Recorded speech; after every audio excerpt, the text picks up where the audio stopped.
Como estamos con las sentencias de la Corte Interamericana de Derechos Humanos, es necesario también recordar que todo esto tiene su base en lo que es el Pacto San José. Y a eso nos vamos a detener el día de hoy. Invitarles a que ustedes puedan obtener el Pacto San José, eh, ya sea en papel digital o comprado o por fotocopia. Hoy ya no sé ni cómo lo hacen ustedes, porque la verdad es que tienen esas habilidades de leer electrónicamente. Yo sé que el Pacto San José se puede encontrar en Google, pero al menos en nuestro andar siempre tenemos la documentación, siempre tenemos como si fuera la Constitución, como si fuera nuestro Código Penal, eh, es el Pacto San José. Y que eso le va a servir un montón a ustedes porque todo se fundamenta hoy día, no solo con la ley ordinaria, la constitucional, sino también la Convención Americana de Derechos Humanos. Entonces, por eso es importante tener presente el Pacto San José, a lo que me voy a referir el día de hoy. Recordarles que el Pacto San José se aprobó por la Asamblea de la OEA en el año de 1969 y entró en vigencia en el año de 1978, específicamente en julio de 1978 entra en vigencia el Pacto San José. De ahí muy relevante aquello del artículo 4 del Pacto San José, que dice que en cuanto a los delitos que contengan la pena de muerte antes de la vigencia del pacto, pues obviamente van a ser vigentes. Lo que ya no se puede es crear figuras nuevas después de 78 con penas de muerte. Eso ya lo establece con claridad el artículo 4 del Pacto San José. Y de ahí viene la importancia de su vigencia, en el año de 1978. Y esto lo menciona el artículo 74.2 del pacto. El 74.2 del pacto dice: la rectificación de esta convención o la adhesión a la misma se efectuará mediante el depósito de un instrumento de ratificación o de adhesión en la Secretaría General de la OEA, tan pronto como 11 estados lo hayan depositado. O sea, se necesitaba 11 estados de esa ratificación de 11 estados para que entrara en vigencia. Por eso tardaron 9 años para entrar en vigencia el Pacto San José. Pero es importante tomar en cuenta efectivamente esa vigencia del Pacto San José. Ahora, el Pacto San José, desde el artículo primero, muy importante, se los voy a leer, y muy relevante, 1 y 2. Dice: los estados partes en esta convención se comprometen a respetar los derechos y libertades reconocidos en ella y a garantizar su libre y empleo ejercicio a toda persona que esté sujeta a su jurisdicción, sin discriminación alguna por motivos de raza, color, sexo, idioma, religión, opiniones públicas o de cualquier otra índole, origen nacional o social, posición económica, nacimiento o cualquier otra condición social. Miren la importancia del artículo primero. Les está obligando a todos los estados que suscribieron el pacto a velar por los derechos humanos de cualquier persona, sin importar sexo, raza, religión, idioma, color. O sea, el artículo primero obliga a todos los estados a respetar la Convención Americana de Derechos Humanos. Y mire, es el 2, muy importante. El 2 dice: si el ejercicio de los derechos y libertades mencionados en el artículo primero no estuviera ya garantizado por disposiciones legislativas o de otro carácter, los estados partes se comprometen a adoptar, con arreglo a sus procedimientos constitucionales y a las disposiciones de esta convención, las medidas legislativas o de otro carácter necesarios para hacer efectivos tales derechos y libertades. Los estados que suscribieron este Pacto San José prácticamente se comprometieron a modificar, si fuese necesario, su legislación interna, incluyendo la Constitución, porque para garantizar los derechos humanos establecidos en el Pacto de San José. Mire el alcance del Pacto de San José. De ahí es que tenemos una constitución del año 85, que obviamente no podía ser contrario a este pacto, porque este pacto estaba antes, desde el año 78 ya en vigencia. Entonces, nuestra constitución obviamente tenía que adherirse a cada uno de los postulados que tiene este pacto. Por eso se dice que nuestra constitución es garantista. Claro que es garantista porque se sometió a lo que dice el artículo 2 del 1 y 2 del Pacto San José. De ahí tenemos, en adelante, tenemos el capítulo de los derechos civiles y políticos. Es importante indicarles a ustedes que el Pacto de San José efectivamente tiene los derechos civiles y políticos, solo derechos individuales.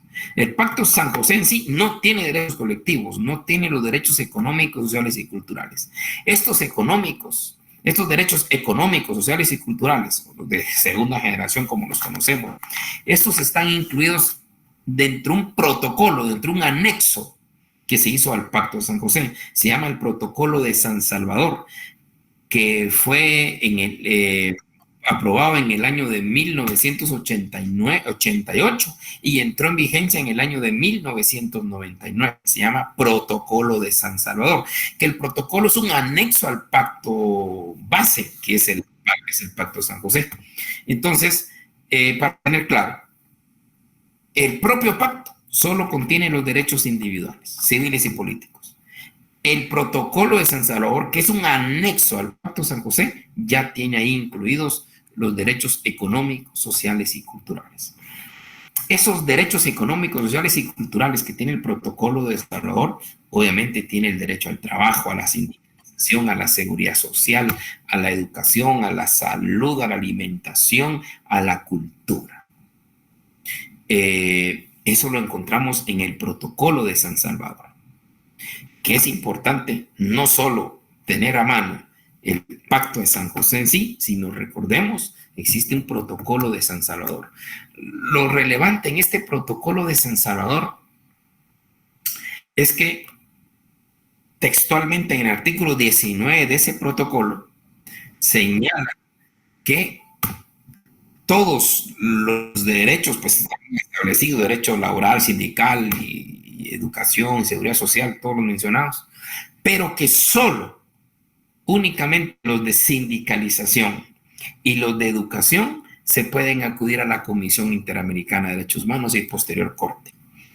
Es lamentable que los derechos colectivos no puedan llegarse a concretizar como un reclamo ante los órganos que corresponden, que es la Comisión y Corte, pero taxativamente el protocolo así lo dejó.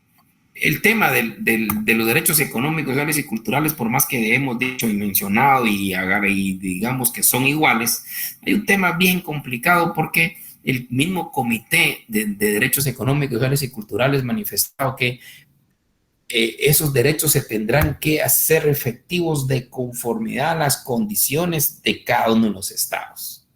No, lo ideal es que fueran todos los estados y que todos tuvieran la condición, pero depende de la condición de los estados para hacerse efectivos. Entonces, esa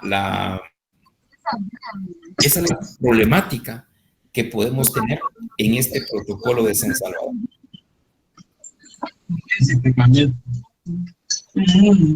Con ganas de gustó.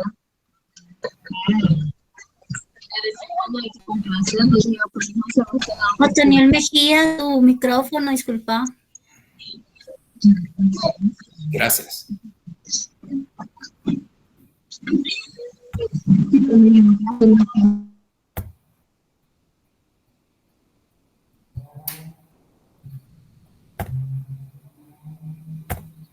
Bien.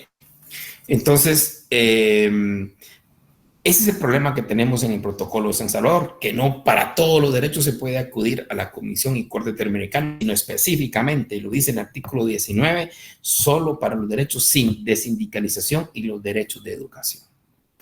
Porque es problemático para los estados estar siendo demandado, me imagino, por derecho al trabajo, el derecho a la salud, al medio ambiente, imagínense, un tema un tema más bien complicado, pero son los temas pendientes que tenemos que ir avanzando como sistema interamericano. Entonces, aclarado esto, el Pacto de San José contiene los derechos civiles y políticos. El Protocolo de San Salvador, que es un anexo, contiene los derechos económicos, sociales y culturales. También existe otro protocolo al cual Guatemala no se ha suscrito, que es el Protocolo de Abolición de la Pena de Muerte, el cual se hizo en el año 1990. Ese protocolo estrictamente son 2 o 3 artículos los que menciona que los estados ahí suscritos se comprometen a abolir la pena de muerte. Pero Guatemala no es parte de esto, pero vale la pena comentarles que aparte del propio pacto existe esos 2 protocolos, el protocolo de San Salvador que contiene los derechos económicos y culturales y otro protocolo de la abolición de la pena de muerte, el cual Guatemala no está suscrito. Bien. Entonces, aquí tenemos del artículo 4, se empieza con el artículo 4, los derechos civiles y políticos, que es la vida, que es el sine qua non de todos los demás derechos. En este artículo 4 es el famoso artículo que se hizo hincapié en años atrás por el tema de la ejecución de penas de muerte, porque el artículo 4.6 dice, toda persona condenada a muerte tiene derecho a solicitar la amnistía, el indulto o la conmutación de la pena, los cuales podrán ser concedidos en todos los casos. Punto. Escuchen esto, no se puede aplicar la pena de muerte mientras la solicitud esté pendiente de decisión ante autoridad competente. O sea, el mismo pacto le garantiza a toda persona que sea condenada a pena de muerte a solicitar el indulto. Y el problema que tuvimos en Guatemala, no sé si 2001 o 2002, el gobierno derogó la ley del indulto. Entonces, al haberse derogado la ley del indulto, entonces el sujeto no tenía a quién presentarse, le presentaban al presidente, se la presentaban, no sé qué, pero no había procedimiento. Entonces, ¿quién le iba a responder a resolver el indulto? Y esa fue una de los grandes problemas jurídicos que se tuvo en Guatemala. Y por eso es que muchos condenados no fueron ejecutados. Ya después vinieron en siglas aquellas famosas sentencias de Rascacó y Fermín Ramírez. Después tenemos el derecho a la integridad personal, a la prohibición a la esclavitud y servidumbre. Y después tenemos 2 artículos muy importantes que ustedes se recordarán cuando leyeron las sentencias. Tanto el artículo 7 como el artículo 8 son artículos fundantes en la inmensa mayoría de resoluciones, porque el 7 se trata sobre la libertad individual y el artículo 8 sobre garantías judiciales. El artículo 7, esta libertad individual como anillo al dedo, con aquel caso de México, este caso que creo fue en febrero o marzo del año 2023, donde el Estado mexicano es sancionado como violador de los derechos humanos, es declarado, violador de derechos humanos, no solo por la detención de más de 17 años que estuvieron estas personas en prisión preventiva, sino que por la prisión preventiva oficiosa. Exactamente lo que tenemos nosotros los guatemaltecos. Y este es un tema, esta sentencia la vi como un milagro hecho realidad. Esperamos que Guatemala tome en cuenta esa sentencia. Eso es lo que más podemos esperar, porque con esta sentencia se concretiza aquello de la división de poderes. Nosotros venimos de teoría del Estado, sabemos lo que es la división de poderes doctrinalmente hablando. Poder ejecutivo, legislativo, judicial, totalmente independientes. Eso es lo que nosotros hemos estudiado. Y es lo que tenemos que defender. Pero en este tema de la prisión preventiva oficiosa, como lo hizo México y como lo tenemos nosotros, exactamente igual. Es cuando el legislativo se entromete al judicial, así a las claras. Cuando el legislativo prácticamente juzga. El legislativo ¿En qué sentido?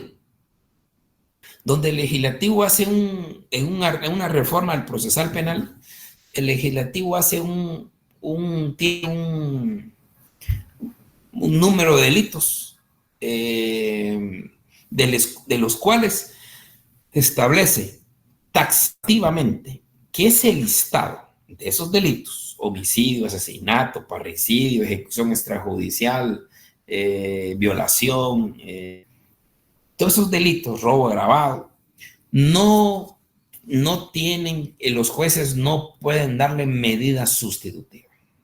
Imagínense lo peligroso.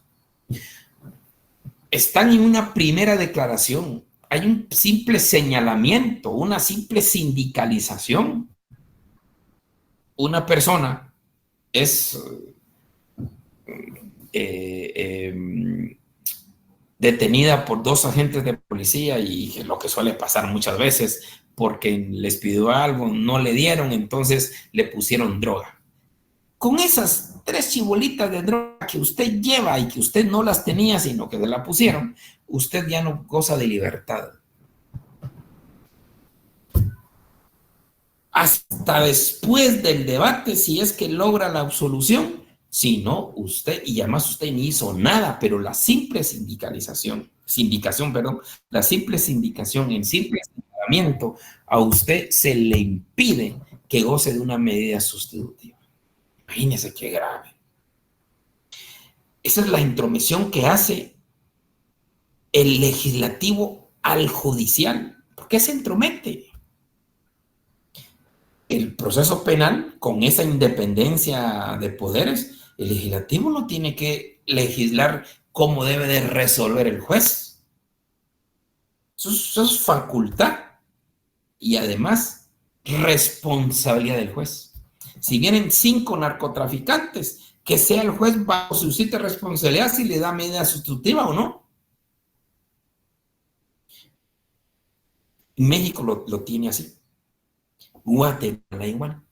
Nosotros tenemos un listado de determinados tipos penales a los cuales el juez tiene prohibido darles una medida sustitutiva. Imagínese usted un homicidio por un error en los elementos objetivos o subjetivos de las causas de justificación, por ejemplo. Usted está consciente como juez o como jueza, pero no le puede dar una medida sustitutiva. O el caso más sencillo, que el papá defendió a su hijo porque lo estaban asaltando y mató al delincuente. Defensa propia.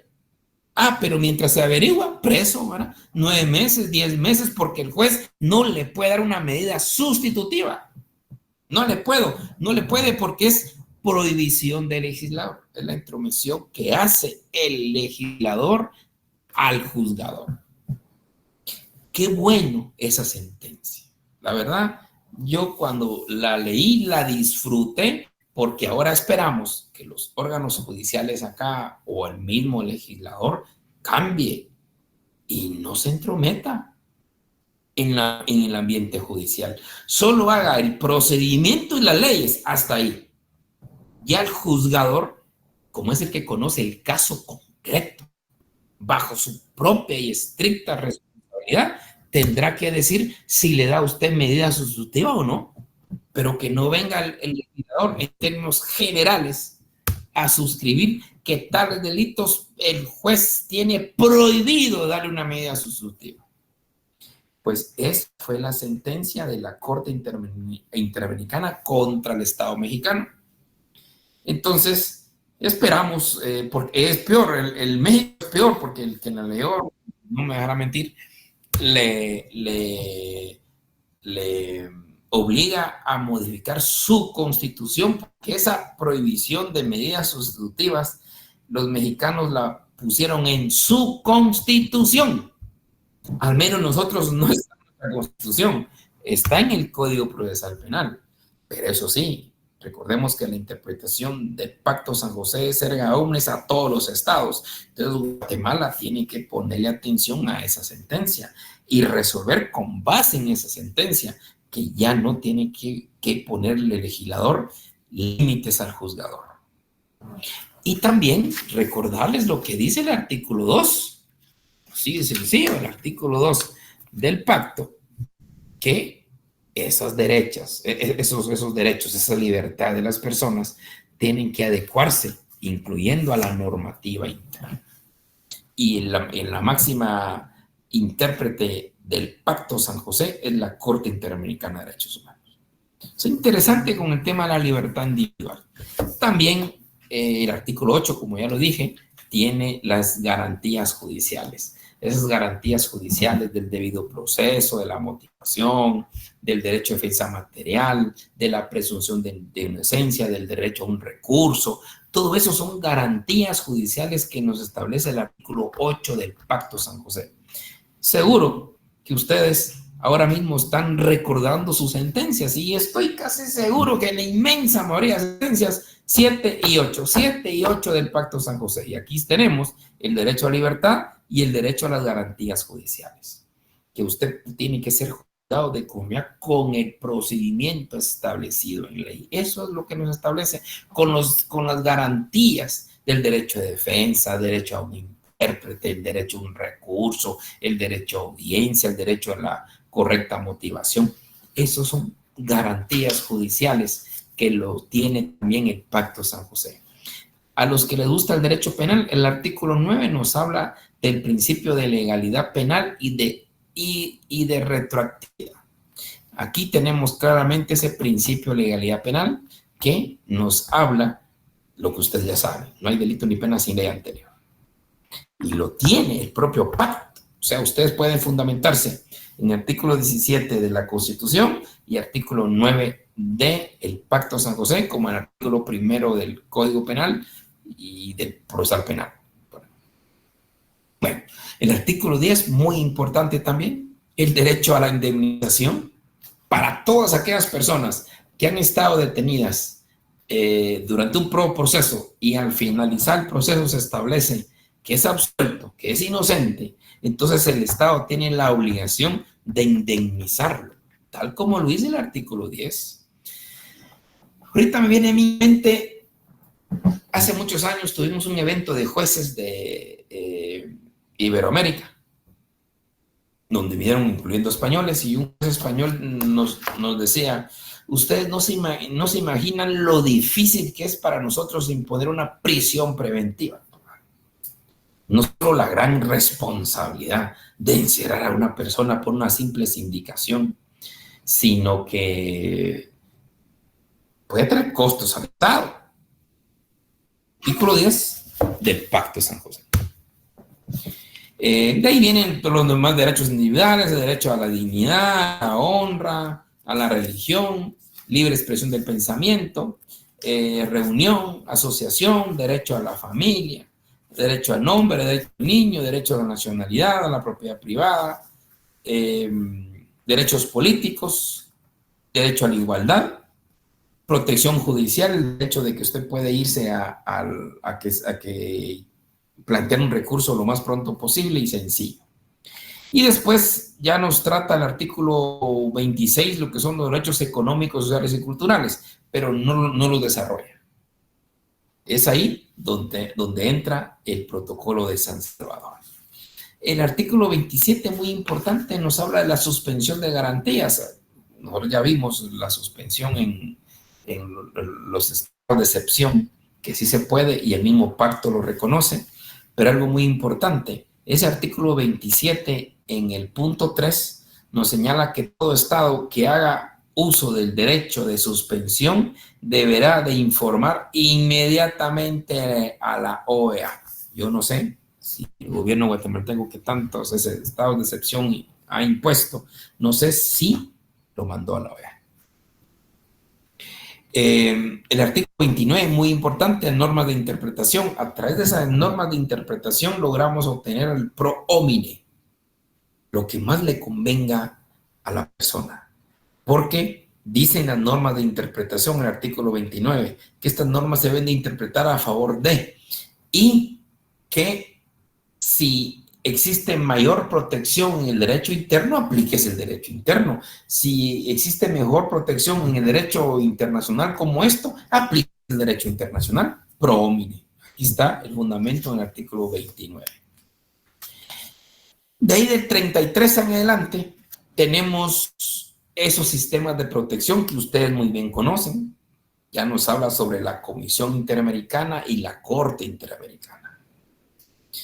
El artículo 33 se relaciona tanto esa comisión como la Corte. De ahí del 34 en adelante empieza estrictamente la comisión. Cómo se organiza, cómo funciona, sus funciones específicamente. Y algo muy importante, se los quiero leer, el artículo 46. ¿Qué dice el 46? Dice, para que una petición o comunicación presentada conforme a los artículos 44 y 45, que habla sobre la Comisión Interamericana, sea admitida por la comisión, se requerirá que se haya interpuesto y agotado los recursos de jurisdicción interna. Ojo, que se haya interpuesto y agotado los recursos de jurisdicción interna. Lo que hemos dicho, que agotar primero los recursos internos. Y esto no es invento mío, eso lo dice el artículo 46 de su propio pacto, que se hayan interpretado y interpuesto y agotado los recursos de jurisdicción interna. El 46.1b dice que sea presentada dentro del plazo de 6 meses a partir de la fecha en que el presunto lesionado en sus derechos haya sido. En sus derechos haya sido, sí. Entonces dice que sea presentada dentro del plazo de 6 meses a partir de la fecha en que el presunto lesionado en sus derechos haya sido notificado de la decisión definitiva. Sí, don Dixon, cuénteme. Esto es el artículo 46 del pacto. Aquí, tanto el 1A como el 1B, es solo para recordarles que hay que agotar los recursos internos. No lo digo yo, lo dice el pacto. Y que se tienen que realizar desde un plazo máximo de 6 meses. Yo les expliqué que después de agotar los recursos internos, en un plazo máximo de 6 meses, usted puede bajarla en la página de la Comisión Interamericana, el formulario, y ya empieza a llenar el formulario con lo que usted corresponde, con el fundamento del Pacto de San José, porque son los derechos que tienen que protegerse, aparte del corpus juris, que es todo el cuerpo de derecho de las convenciones, declaraciones, desde la misma Declaración Universal de Derechos Humanos y todas las convenciones y pactos de derechos humanos, es el cuerpo de derecho que tiene y que conoce pactos en la Corte Interamericana de Derechos Humanos.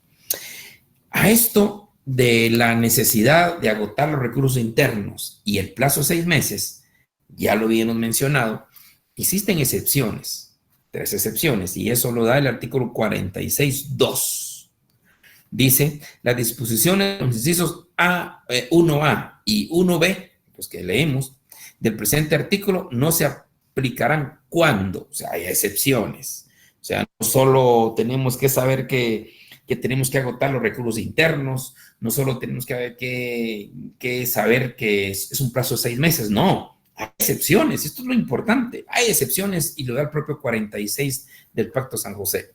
Y dice, cuando no exista en la legislación interna del Estado el debido proceso legal para la protección del derecho o derechos de que se alega han sido violentados. O sea, no exista, está un debido proceso legal.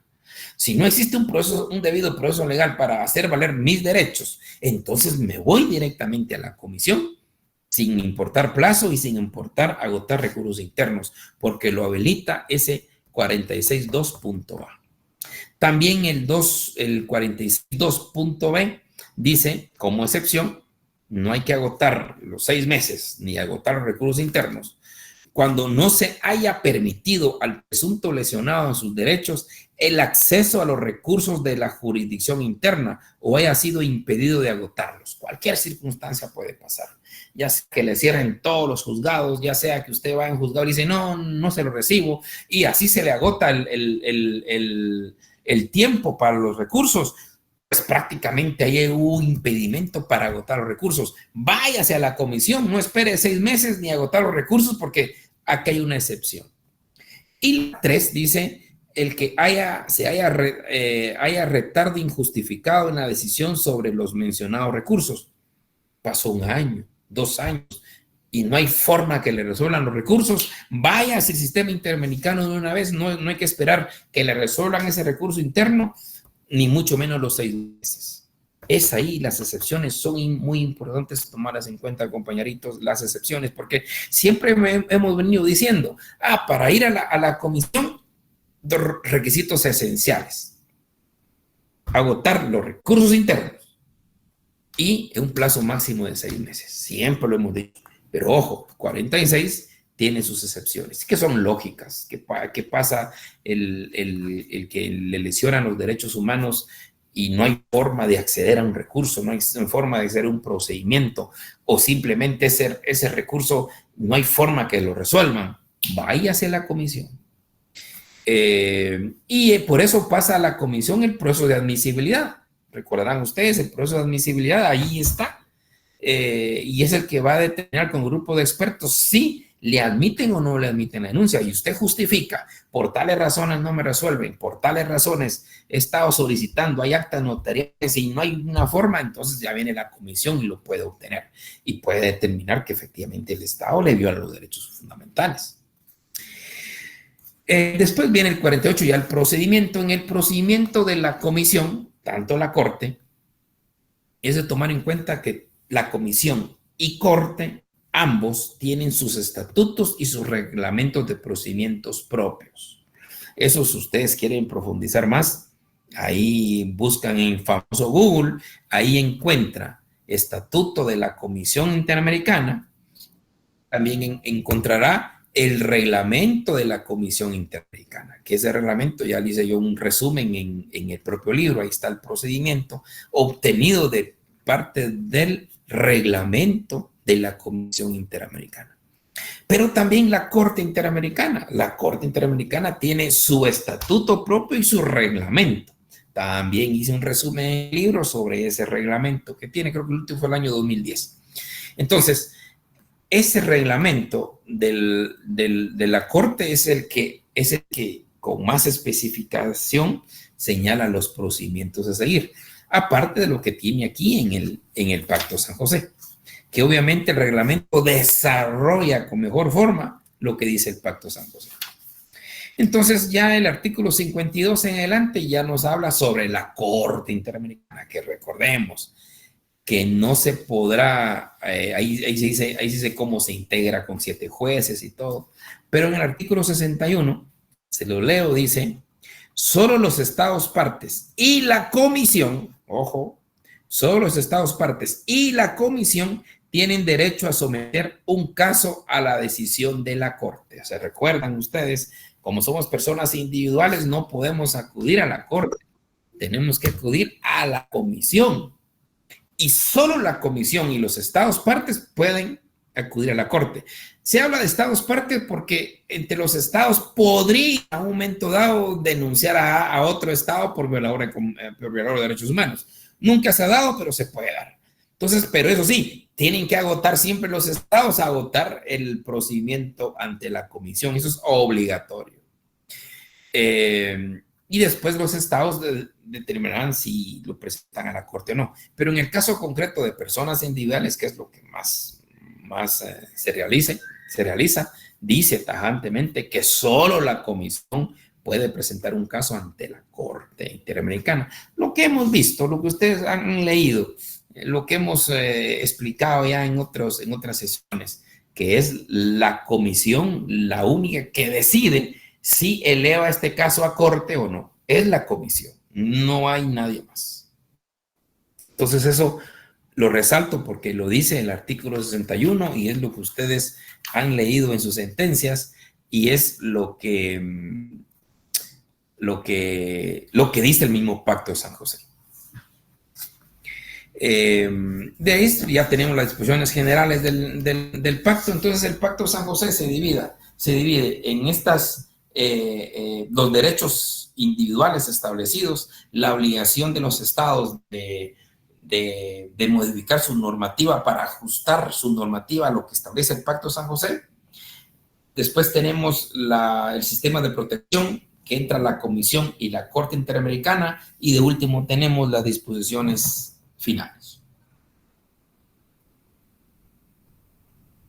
Esto es el Pacto de San José, que vuelvo a insistir, rogaría que lo obtuvieran, ya sea físico o no, como ustedes, no sé cómo tienen ustedes su código penal, pero el Pacto de San José, ahí con su código penal, ahí con su código civil, con su código laboral, tiene que estar siempre el Pacto de San José. De hecho, muchos jueces, no muchos, yo creo que todos, fiscales, abogados, litigantes, siempre se fundamentan no solo en las leyes ordinarias, sino en la Constitución y el Pacto de San José. Muchas resoluciones internas de nuestro país, muchos jueces se viven fundamentando no solo en la Constitución, sino en el Pacto de San José. Y no digamos la jurisprudencia esta de la Corte Interamericana de Derechos Humanos. ¿Qué mejor y más sustento le da a usted como juez, futuro jueza, futuro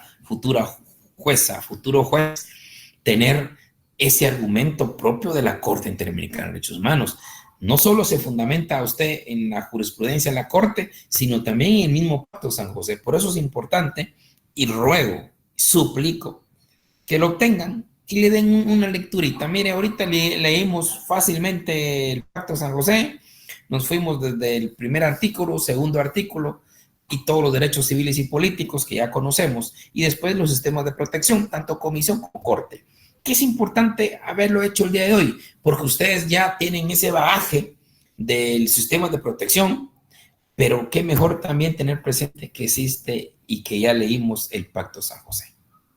Bien, aparte del Pacto de San José, pues existen otras convenciones interamericanas, especiales, específicas, como la tortura, contra la tortura, la desaparición forzada, la famosa Belén do Pará. Por aquí expusieron el tema de la Belén do Pará, que es una convención interamericana de Belén do Pará, que sirve para proteger, está en contra de la violencia a la mujer, todo tipo de violencia contra la mujer. De ahí vienen tantas herramientas a favor de la mujer y la niñez. Hay una cantidad de derechos y de compromisos de los estados para mejorar su normativa interna, para tratar de mejor forma todas esas violaciones físicas, mentales que ha sufrido la mujer y evitar que ya no vuelvan a sufrir lo mismo que la niñez. Por eso es importante esta convención de Belén do Pará. Y también tenemos la Convención Interamericana de contra toda forma de discriminación y también la Convención Interamericana, que esta se suscribió en Guatemala, la Convención Interamericana por los derechos de las personas con discapacidad. Entonces, es importante pues tener presente, no solo tenemos el pacto del ámbito interamericano, sino otras convenciones interamericanas, aunque el corpus juris de derechos humanos de la Corte, ya lo dijo en una opinión consultiva, desde la Declaración Universal, cualquier pacto internacional, convenio de derechos humanos, es parte del cuerpo de derechos que tiene la Corte Interamericana de Derechos Humanos. O sea, cuando usted plantea puede ser valer ante la Corte Interamericana cualquier declaración o convenio internacional o convenio interamericano que tenga relevancia en los derechos humanos, la Corte Interamericana tiene la facultad de aplicarlos. Y esto lo dijo una opinión consultiva, que las opiniones consultivas, pues tenemos que entender que son es facultad de solicitud únicamente por la comisión y los estados. Los estados tienen ese derecho, igual que la comisión, de solicitarle a la Corte Interamericana de Derechos Humanos opiniones consultivas. ¿Qué es una opinión consultiva? Pues el estado, cualquier estado, parte, o la comisión le pueden solicitar a la Corte Interamericana que interprete determinados artículos. Interesante. Y hay como 22 o 23 opiniones consultivas hoy día que lo solicitan distintos gobiernos o lo solicita la Comisión Interamericana. Como por ejemplo acá, la de 2009, solicitada por el gobierno de Argentina, dice, sobre la interpretación del artículo 55 de la Convención, referente a la figura del juez ad hoc y a la igualdad en el proceso ante la Corte Interamericana, nacionalidad de los magistrados y el derecho a un juez imparcial, por ejemplo. También dice el gobierno de Brasil, Argentina, Paraguay y Uruguay hicieron solicitaron a la Corte Interamericana de Derechos Humanos una opinión consultiva sobre los derechos y garantías de niños y niñas en el contexto de la inmigración y necesidad de protección internacional. Entonces viene la Corte y hace un análisis profundo y después con esto emite un dictamen en el cual analizan y expresan el sentido que se le tiene que dar a determinada legislación, a determinada normativa. Esas son las opiniones consultivas. Que lo puede solicitar como dije, la Comisión Interamericana o cualquier estado. Importante tener en cuenta esas opiniones consultivas. Y en una opinión consultiva, efectivamente dijo que el corpus juris de la Corte Interamericana son todas las convenciones de derechos humanos, empezando desde la Declaración Universal de los Derechos Humanos, de la famosa 10 de diciembre de 1948. También tenemos que tomar en cuenta dentro de lo que últimamente está un poco de moda o públicamente ha salido, es lo relacionado a las amnistías. Ya la Corte, y esto los pongo en el libro, por eso no tengo problema en manifestarlo, ya en el libro lo expongo, que la Corte Interamericana de Derechos Humanos ha expuesto en varias sentencias que en los casos de conflicto armado interno, todas esas sentencias que ustedes nos manifestaron al inicio, que son varias sobre asesinatos, secuestros, violaciones dentro del conflicto armado interno, no se debe otorgar amnistía alguna. Esto ha sido tajante en la Corte Interamericana de Derechos Humanos, porque la amnistía es el perdón del delito. Y lo ha expresado en varias sentencias, haciendo valer que lo que debe imponer es la justicia. Y con una amnistía ya no habría justicia. Y también con la finalidad del esclarecimiento de la verdad. ¿Qué pasó? Y lo digo hoy porque también actualmente está esto de que el Congreso quiere pasar alguna ley de amnistía. Y a raíz de esto, la misma Corte, y esto es reciente, esto creo que fue la semana pasada, la propia Corte Interamericana emitió una resolución, se la leo a continuación, que salió pública, por eso lo leo, dice: reconocer que el Estado ha procedido a archivar la iniciativa de ley 5377 que pretendía conceder una amnistía para todas las graves violaciones cometidas durante el conflicto armado interno, lo cual le fue requerido en la resolución de medidas provisionales dictada por esta Corte el 12 de marzo de 2019.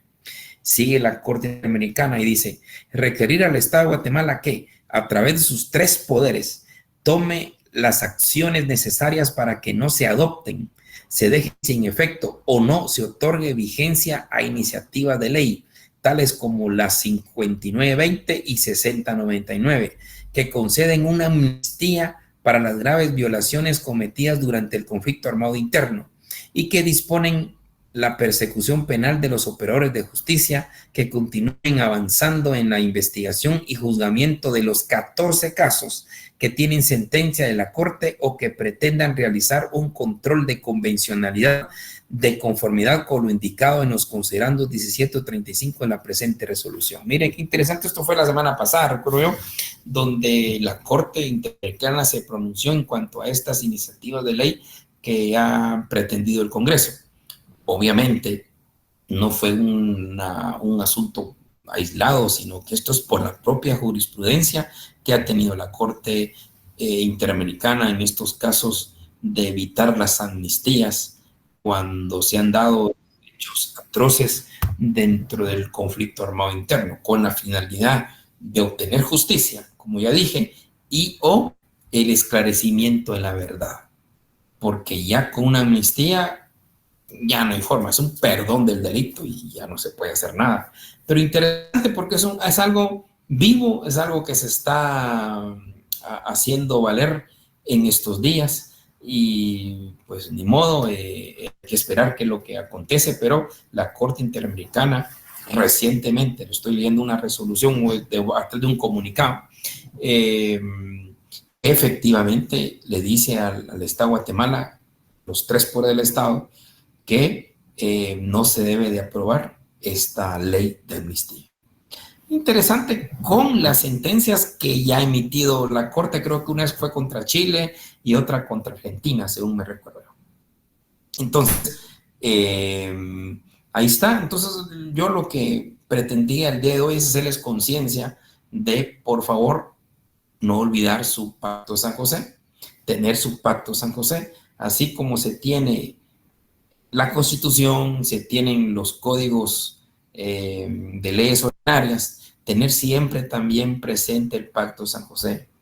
Pacto San José y el Protocolo de San Salvador, como ya lo expresé. El Protocolo de San Salvador contiene esos derechos económicos, sociales y culturales que no los tiene desarrollados el Pacto San José, sino que tuvo que venir un anexo para promover y garantizar esos derechos económicos, sociales y culturales. Y voy a volver a repetir, todos los derechos individuales, sí hay un sistema de protección dirigido a la Comisión y Corte Interamericana. En los derechos colectivos tenemos un recelo con el artículo 19.6 de este protocolo de San Salvador que impide taxativamente acudir al sistema de protección de la Comisión y Corte, más que solo por los derechos de sindicalización y derechos de educación. Muy bien, compañeritos, una duda, un comentario, por favor, porque creo que ya hablé demasiado.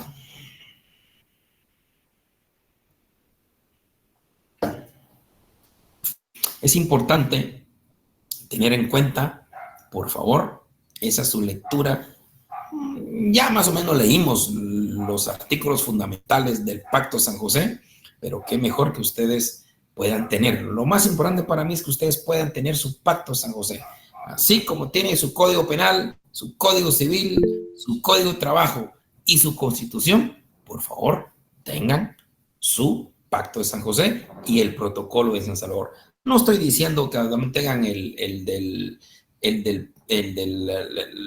reglamento, el estatuto. Eso sí se consigue fácilmente en internet. Sí, doña Blanca, cuéntenos. Buenas noches, licenciado. Solo Sí. para preguntarle, por ejemplo, fíjese que hace un par de años en la universidad regalaron un libro que dice Convenios y Tratados Internacionales en Materia de Derechos Humanos. Acá Sí, están sí. todos. Ahí Sí puedo está. utilizar ese, ¿verdad? Ese no ha sufrido cambios. No, nada. Esto no sufren cambios. Estos son instrumentos internacionales que difícilmente puedan modificarse. Y qué bueno que tenga todos sus libritos porque son las convenciones de derechos humanos y ahí tiene que estar seguro el Pacto de San José. Lo que no creo que esté, no sé, porque mucha gente se olvida, es el Protocolo de San Salvador.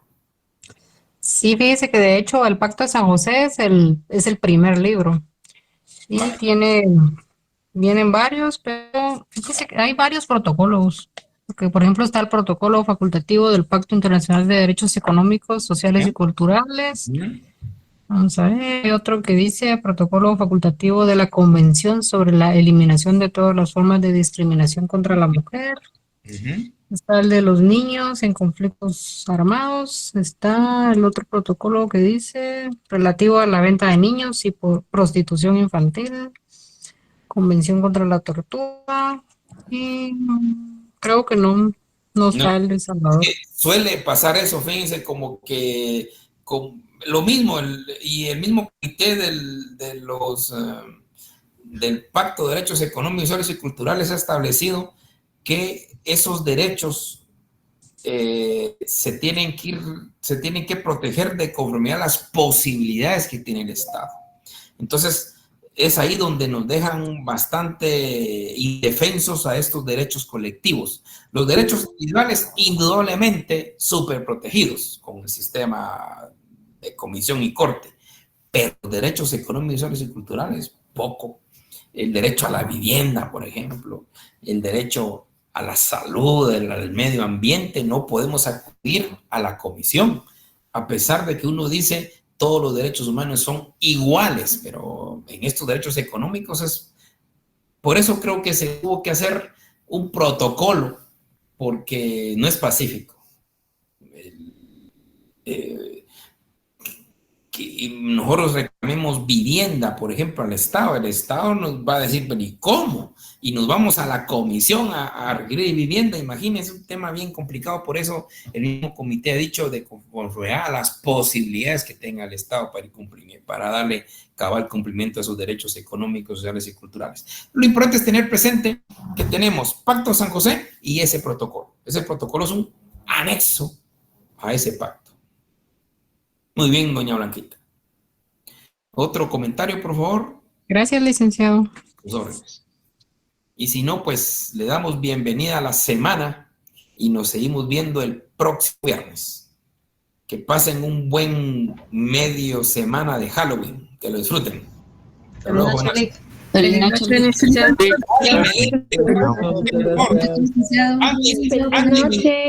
Enfiestados, pero leyendo el pacto. Hasta luego. Así es. Hasta luego, buenas noches.